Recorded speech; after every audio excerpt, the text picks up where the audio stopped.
So we are on chapter 18, Shlokas 78, last sloka. Yatra Yogisvara Krishno, Yatra Partho Dharna Dara, Tatra Sver Vijayo Burthir, Duruva Nitar Mater Mama. Wherever there's Krishna, the master of all mystics, and wherever there is Arjuna, the supreme archer, there will also be opulence, victory, extraordinary power, and morality. That is my opinion. The Bhagavad Gita began with an inquiry of Dhritarashtra. He was hopeful of the victory of his sons, assisted by great warriors like Bhisma, Drona, and Karna.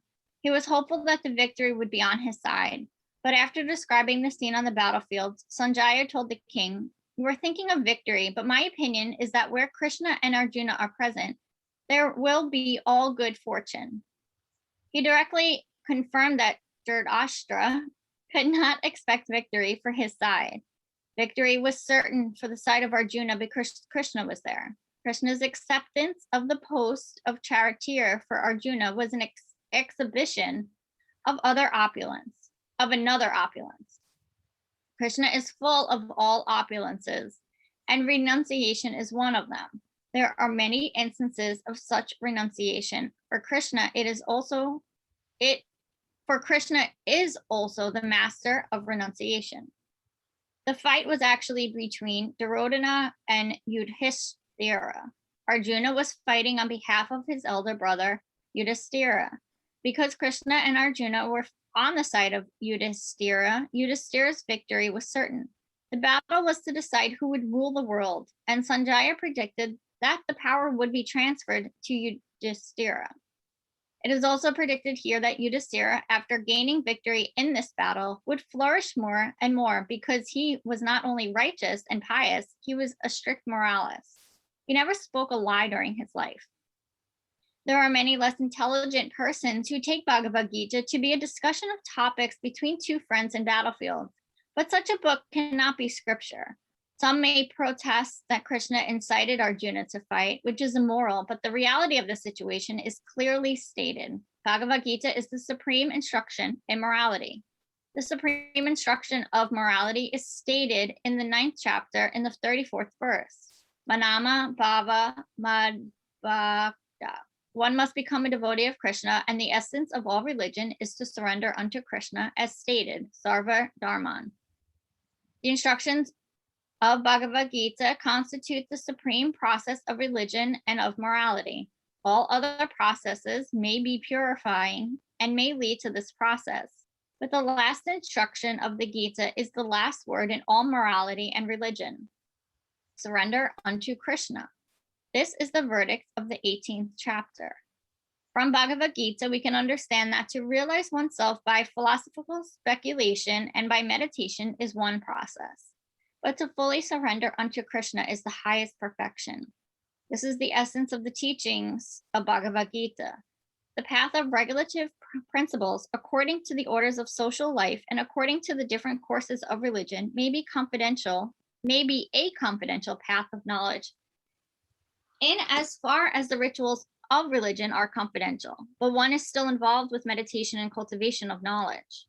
Surrender unto Krishna in devotional service, in full Krishna consciousness, is the most confidential instruction and is the essence of the 18th chapter. Another feature of Bhagavad Gita is that the actual truth is the Supreme Personality of Godhead, Krishna. Absolute truth is realized in three features: impersonal Brahman, localized Paramatma, and the Supreme Personality of Godhead, Krishna. Perfect knowledge of the absolute truth means perfect knowledge of Krishna.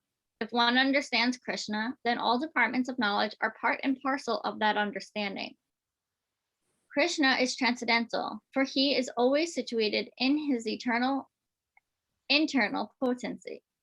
The living entities are manifested and are divided into two classes, eternally conditioned and eternally liberated.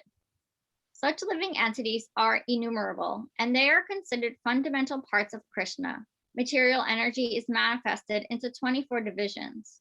The creation is affected by eternal time, and it is created and dissolved by external energy.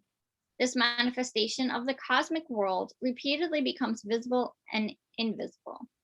In Bhagavad Gita, 5 principal subject matters have been discussed: the Supreme Personality of Godhead, material nature, the living entities, eternal time, and all kinds of activities. All of these are dependent on the Supreme Personality of Godhead, Krishna. All conceptions of the absolute truth, namely impersonal Brahman, localized Paramatma, or any other transcendental conception, exist within the category of understanding the Supreme Personality of Godhead.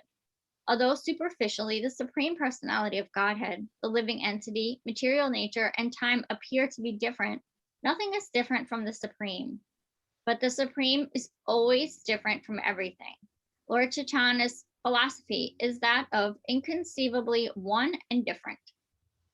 This system of philosophy constitutes perfect knowledge of the absolute truth. The living entity in his original position is pure spirit. He is just like an atomic particle of the Supreme Spirit. The conditioned living entity, however, is the marginal energy of the Lord. He tends to be in contact with both the material energy and the spiritual energy. In other words, the living entity is situated between the two energies of the Lord. And because he belongs to the superior energy of the Lord, he has a particle of independence. By proper use of that independence, he comes under the direct order of Krishna. Thus, he attains his normal condition in the pleasure-giving potency. Thus, and the Bhagavad Gita purports to the 18th chapter of the Srimad Bhagavad Gita in the matter of its conclusions, the perfection of renunciation. We did it. We did it.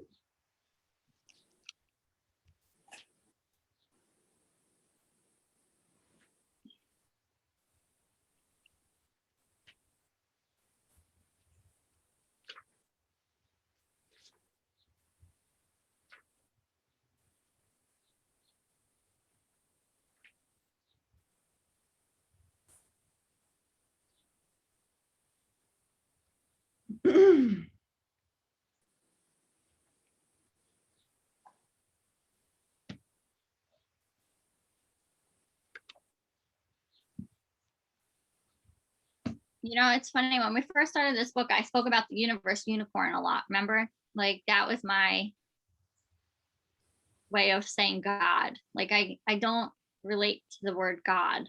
So Amanda had talked about this universal energy to relate to instead. And so I came up with the universe unicorn, but I haven't thought about that universe unicorn in months, it feels like. And I see this, what this practice, this reading has done for me is, I know I spoke about this often with the athletes, always thanking God, but I've seen it so much more on social media. And because the Olympics are coming up, and I follow a lot of the track athletes, you know, their first thing is to thank God. And I feel like I very rarely, if any ever, when I'm doing something as part of my gratitude practice, stop and thank the universe or my universe unicorn for something. That part has been, I don't want to say hard, but it's not been part of my practice. And maybe it's something I need to start incorporating into my practice. Like, I can stop and thank myself. The other day I was craving, I was thirsty. So I was trying to quench my thirst. And I was thinking of all these like treats I can have for myself. Oh, I can have a nice coffee, or I can have a tea with honey in it, and I'm like, just go have a glass of water and be thankful for that glass of water. And I'm like, but water's so boring. I'm like, but water, like, I'm having this conversation with myself in my head, but I'm like, I love water too. Like, I'm a water drinker. And I did. I went and had a glass of water, and I like thanked the water while I was drinking it in my head. And I'm like, this is what that experience feels like. Like, it's so new and unique to me. But I guess that's what people do. I don't know. Like, I feel like something's wrong with me that I can't get myself there. Like, why? But maybe it's just not how I would. It wasn't like it. It's not that something's wrong with me. It's just that it's not part of my practice. I just have to start practicing it, I guess.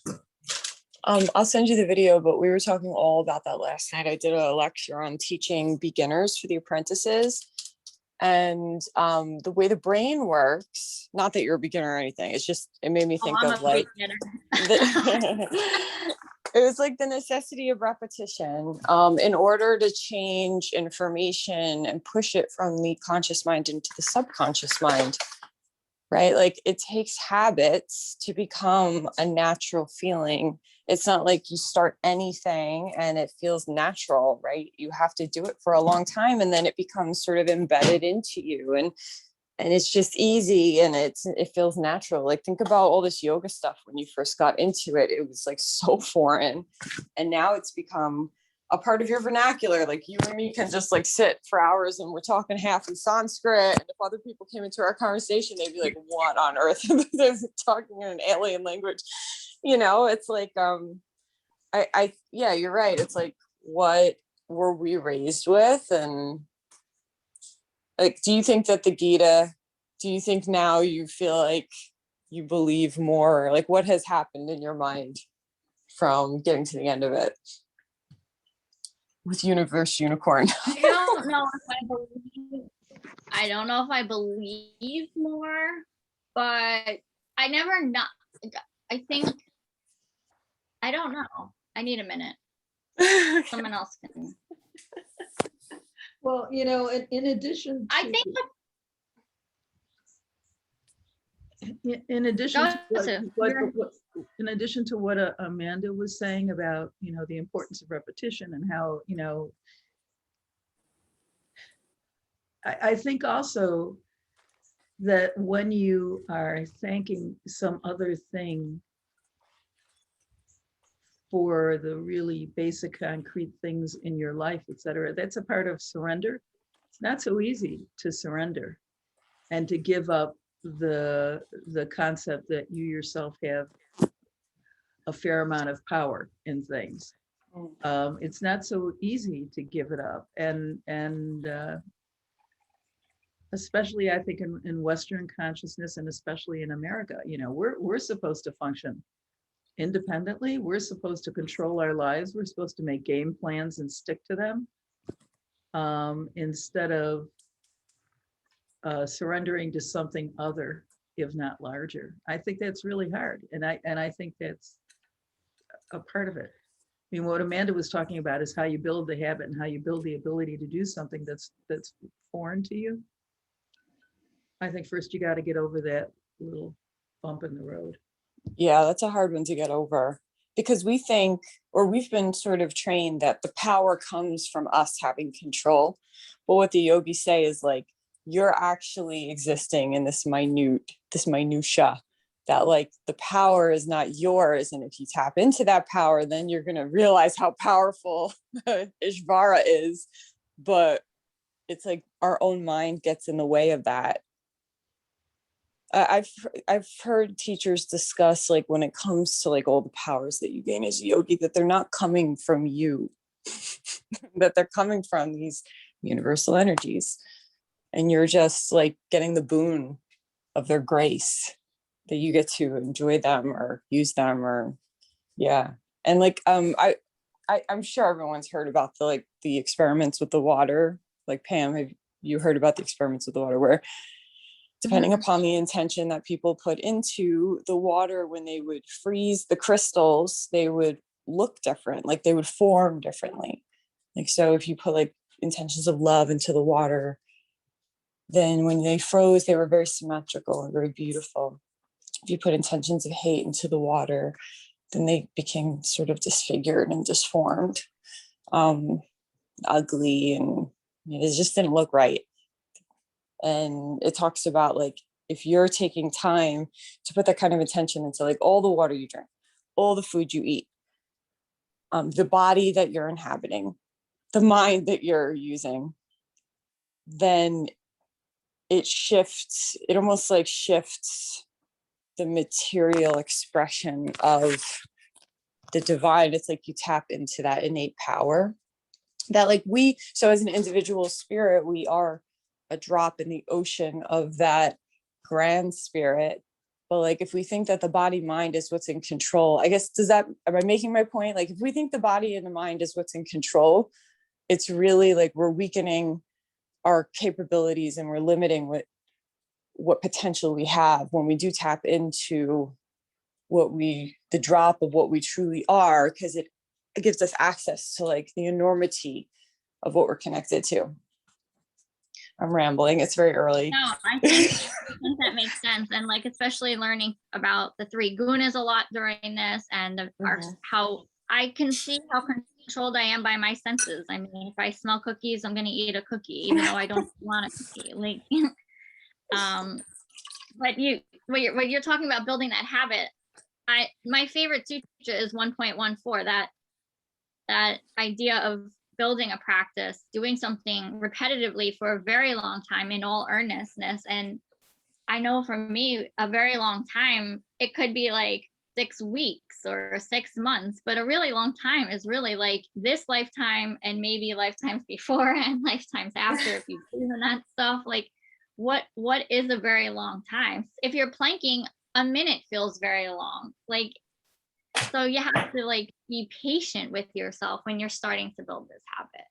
And I think what I'll say to you, Amanda, about your question, I never didn't not believe. I just didn't know I didn't know how to guide my belief, because so many people were telling me how to do it. And I'm like, it wasn't fitting in the puzzle that I was building. But this book has made me the most curious in believing, in faith, than I've ever been in my entire life. And that to me struck something. So I didn't agree with everything that was written in it, but it definitely woke something up in me, and that I'm grateful for. Pam, it's so funny. Last night after class, I thank God. Just so thankful. Like, I really want, like, and I got you alone in there, and I was like, oh, thank God, I needed this practice. Yeah, that was awesome. I was so grateful. I taught class last night and Lauren was there. I've never met her. She only just showed up this week to the sadhana practice virtually. And now this is the second person. So I've also met Domenica virtually. I've known her now on virtual since January, and we had like a play date, and she came out to Long Island from Brooklyn. And yeah, so I've met some friends virtually. So that was nice. Yeah, it was great practicing with Lauren yesterday. Yeah, Lauren, she found us. I know, and she lives right in Lynbrook too. She's right there. I know. Where have you been hiding all this time? and she went to high school with Zach, who I'm like, oh my God, we all love really? Zach. Yes, I'm so excited to take his class. Oh, he's a great teacher. That's really funny. Little world. Yeah.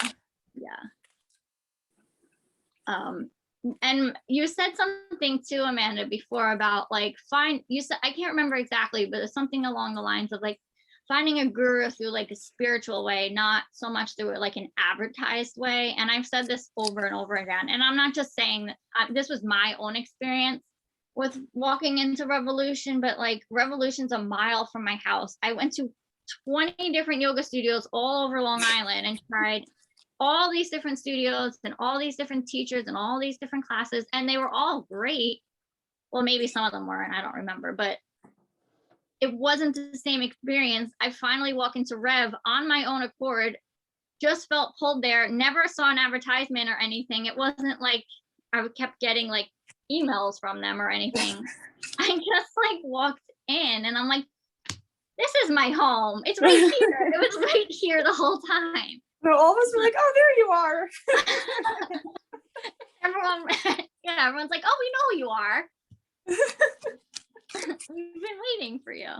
But that example, like, it may not happen to you at Rev, like it may happen to you wherever, but it's just like, I do agree with that idea of like not being marketed. That's a big surrender though, right? That like the people, that's something that I've always struggled with teachers. Like I felt like, no, I got to go look and I got to find the information. But it was always when, just like you're saying, like when you just kind of surrender and you follow like the path of what spirit is calling, and you just like, you know what I'm talking about? Like you have that inner guidance and you just kind of like fluidly relaxed, follow it. It takes you to all the people you're meant to meet. It takes you to all the experiences you're meant to have. And that was always really hard for me because, I was like raised as a doer, like an accomplisher. I have to like go and be the master of my own domain. But it was like all the best things in my life sort of arrived when I stopped trying as hard and just showed up. Yeah, I think for me, I feel the same. And for me, surrounding myself with more people that aren't like that has been extremely helpful for me, because I'm like, oh, they're not failing like how I think I would be failing, like, right.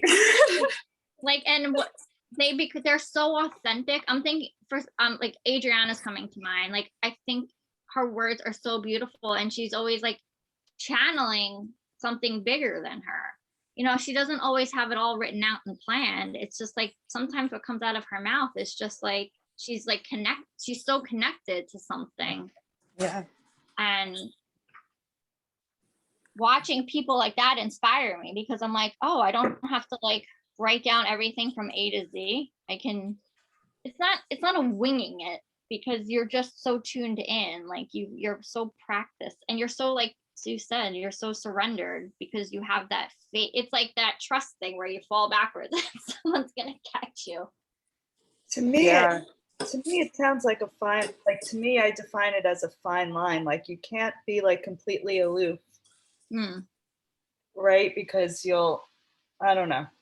No, there are spiritual principles to follow for sure. Yeah, like right. You're supposed, but like it's really that like last bit of the control part. It's like you do the work internally.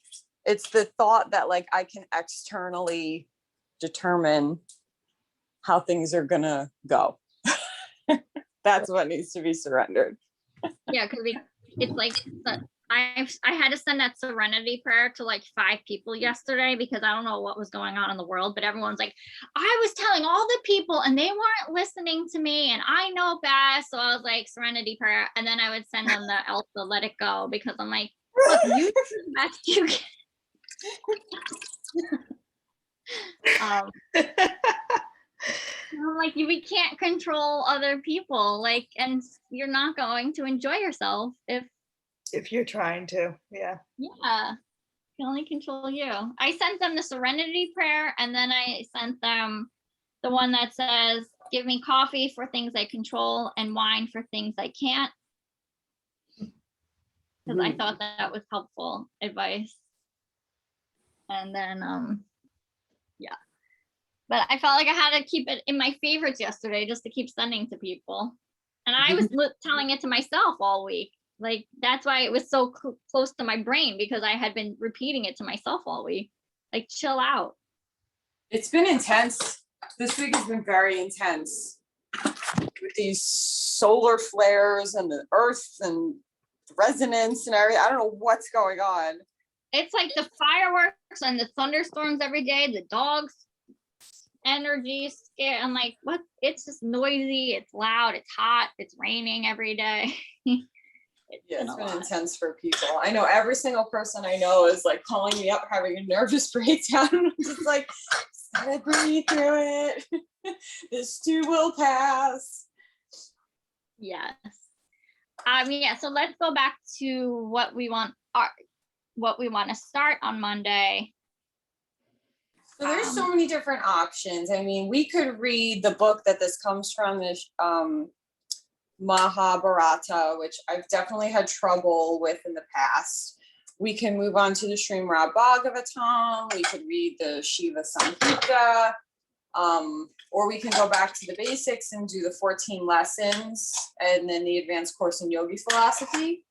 I'm happy to really do whatever you guys are into. What's the 14 lessons? So the 14, well, Pam, you read it more recently if you want to.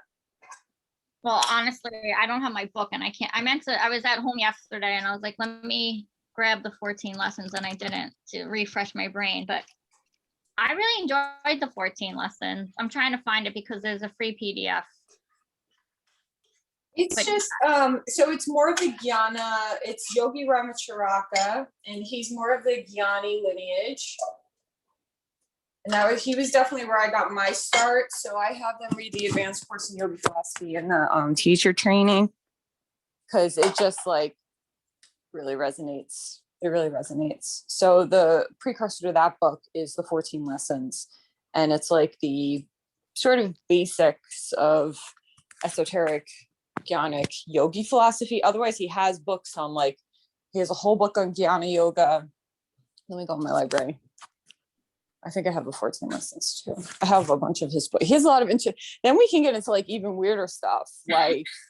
Prabhupada wrote a book about traveling to other planets, or Ramacharaka has a book about healing people with your hands. Whatever you guys are in the mood for, I'm down.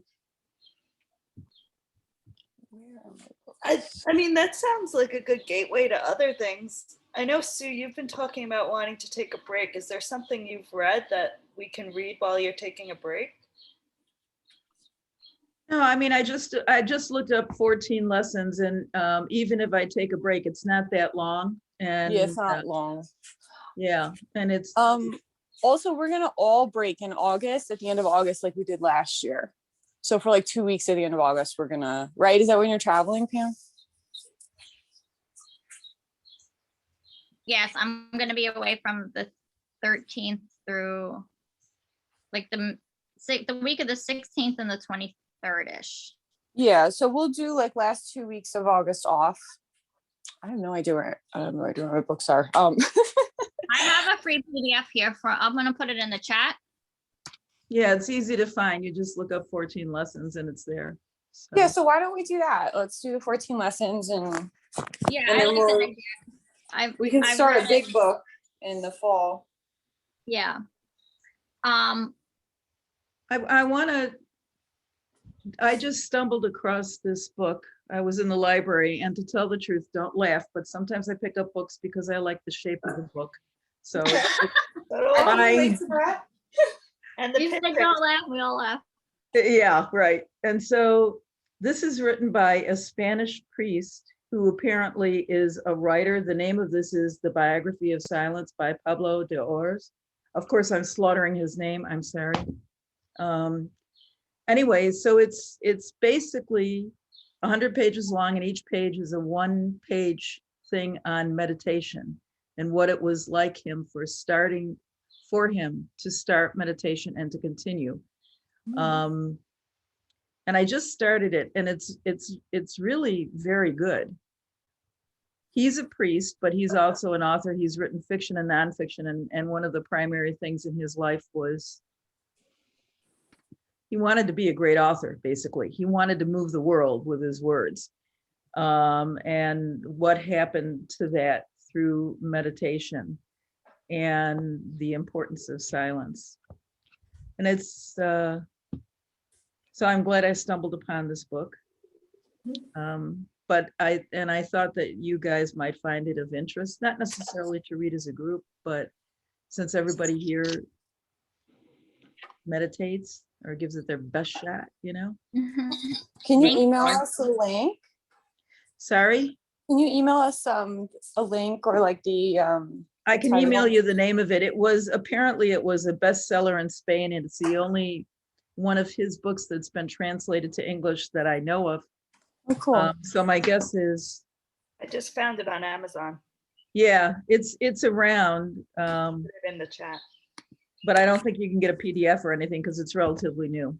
I mean, I think it was 2010 or something like that.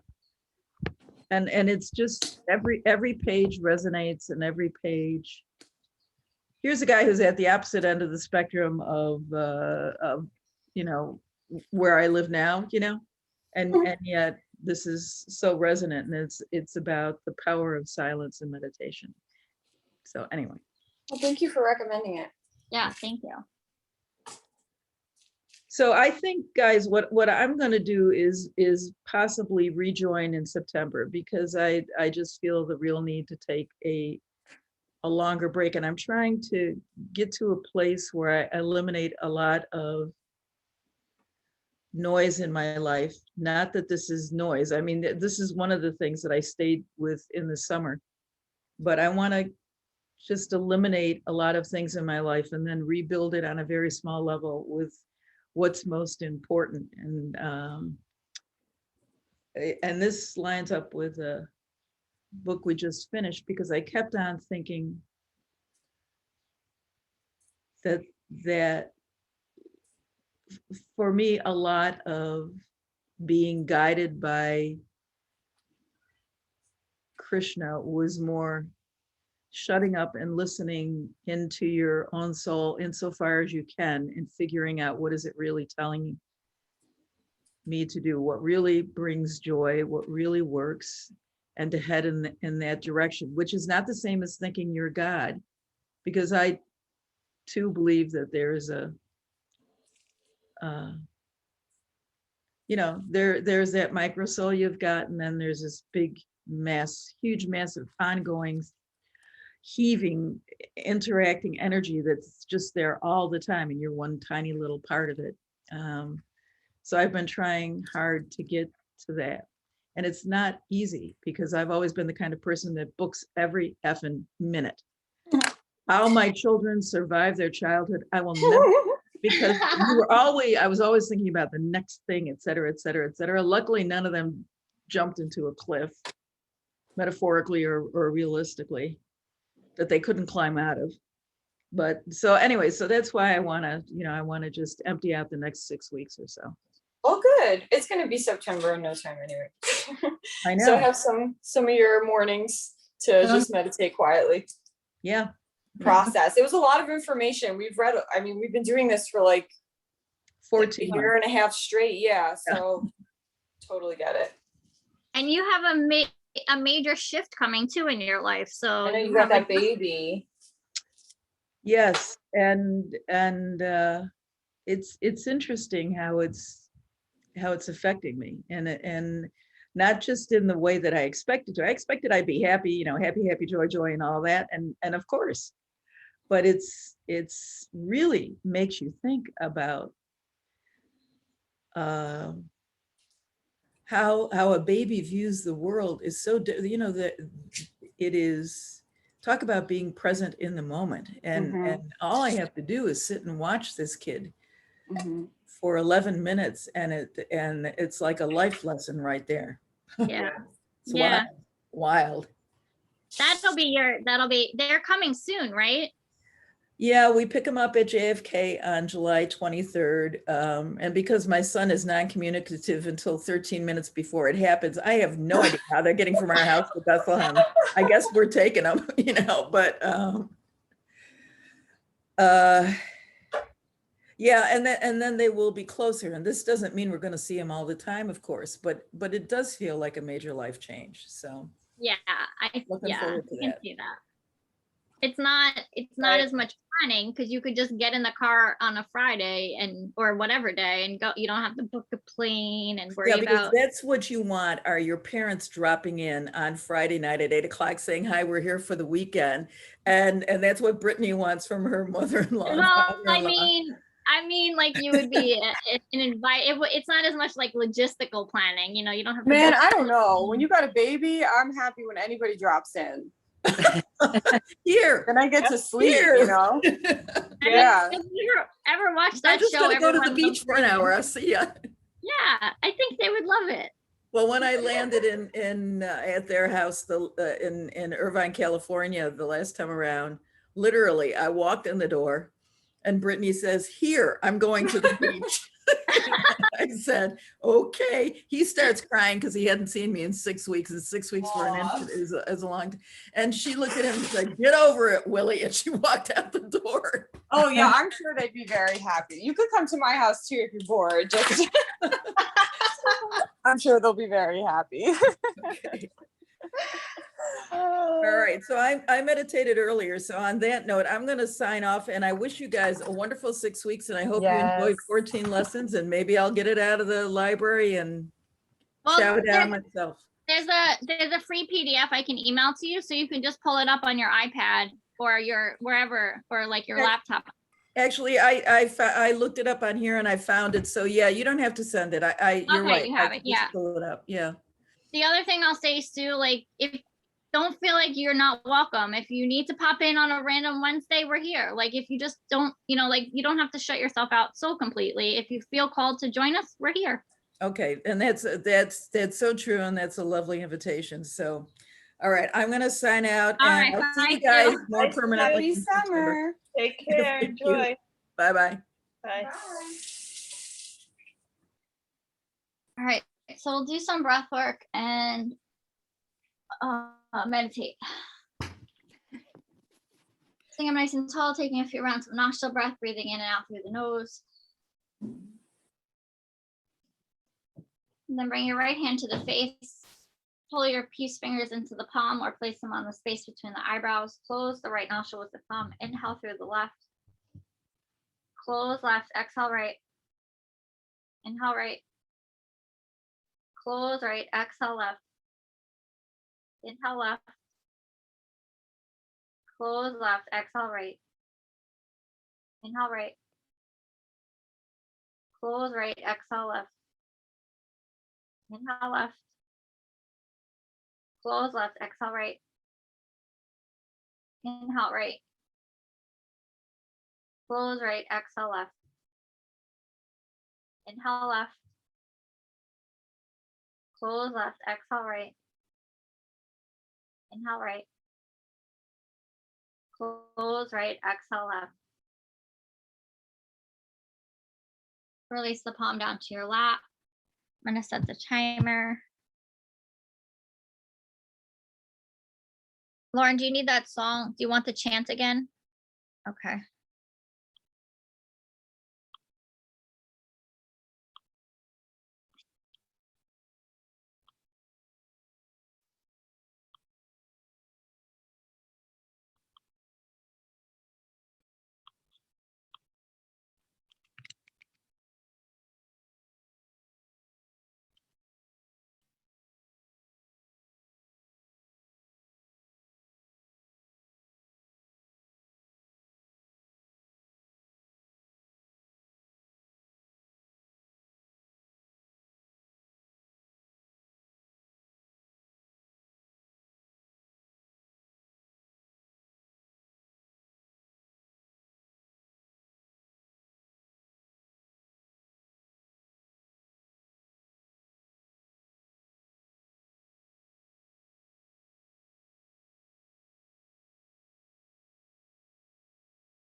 Bringing your hands together in front of your heart.